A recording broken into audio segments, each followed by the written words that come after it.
আরেকটা বিষয় আমি কথা বলি, যারা এই দেশে আসবেন তারা মূলত ভালো দিকে গাড়ি শিখে আসবেন, ঠিক আছে? যাতে এই দেশে আসার পরে দেখা গেছে আপনার গাড়ি চালাইতে পারেন না, পাশাপাশি 5টা লাইন থাকবে, হ্যাঁ 5 ধরনের গাড়ি চলবে, তাহলে আপনারা দেখবেন যে হঠাৎ এক গাড়ি লাগাই দিচ্ছে, আরেক গাড়ি আইনে সে ঘষা খাওয়ায়া সে আপনার সামনেই গিয়ে দাঁড়াই গেছে, তখন আপনি কি করবেন? আপনি ওর মাধ্যমে নিয়ে মেরে দিবেন, তো আপনার দোষ হইব, ওরও দোষ হইব, ঠিক আছে? আর আপনারা তো জানেন সামনে দা মারলে আপনার দোষ, আর আপনার গাড়ি পিছনে যে কেউ মারে দিলে ওর দোষ, আপনার দোষ না, ঠিক আছে? তো আপনারা একটা কথা মনে রাখবেন, এই দেশে আসলে ভালো দিকে গাড়ি হাত ক্লিয়ার করে আসবেন।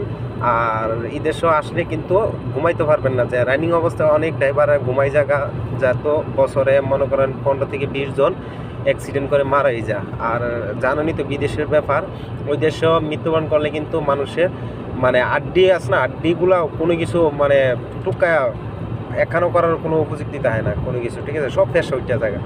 তো আমি এটাই বলি যে আপনারা এই দেশে আসলে ভালো টিকে হাত ক্লিয়ার করবেন, সাহস লাগবেন এবং মন দুর্বলতাভাবে কোনো দিন গাড়ি চালাবেন না, ঠিক আছে? আর এই দেশে কিন্তু ফাইন মারে অনেক বেশি, ঠিক আছে? পুলিশ 1 মিনিট লাগে না আপনার পিছিয়ে পিছিয়ে মানে ঘুরতে দেয় আসে।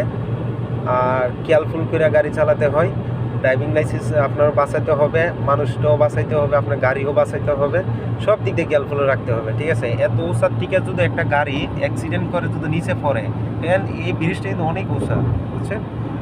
তো ড্রাইভার কিন্তু খুব মিয়া, তো তারপর ঘুমাই জায়গা যে অনেক ভয় করে আর কি, ওর সাথে চলাফেরা করতে গেলে অনেক ডর লাগে যে কোন দিন কোন কাম করে বা কার মৃত্যু কোন সময় হয় কেউ বলতে পারে না, আল্লাহ একমাত্র আল্লাহ ছাড়া। তো অনেক ভীষণ ভয় লাগে।